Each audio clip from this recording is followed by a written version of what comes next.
Mga kapuso, alang sa atong Kumbira Express, sabay natong tun-an ang usa ka dessert nga suwak himuon sa mga mommies alang sa family karong summer. Tama ka na, Jill. Kini ang cheese tart nga itudlo kanato ni Candice Santiago-Torre sa Cagayan-de-Oro City. Maayong buntag mga kapuso.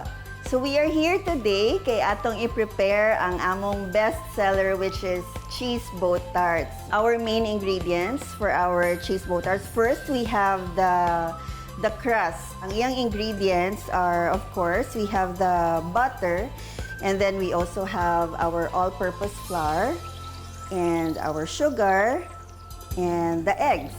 So the first thing that we need to do is make sure that our butter is already melted at room temperature. Dili pud katong liquid na kaayo. And then we add our sugar. That's it. While we're pouring, we also need to mix.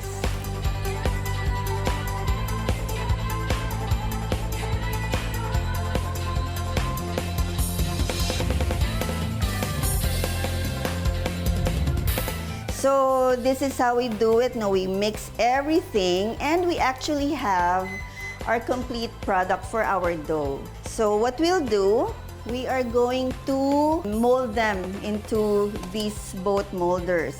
So after na mold na nato tanan sa atong boat molders, they're ready to be put into the oven for its initial baking. And kailangan nato siya i-bake for a few minutes para ready na siya for the filling dayon. So now, from its trip to the oven, kinaluto na siya partly.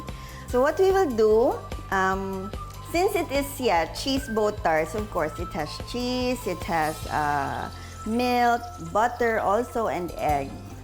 This is our secret recipe. So now for our final touch, our kasoy, harvested locally. Finished na siya and ready na siya na ibalik sa oven for the final baking. Mga kapuso, ani-ana ang very delightful cheese tarts of Candy Lights.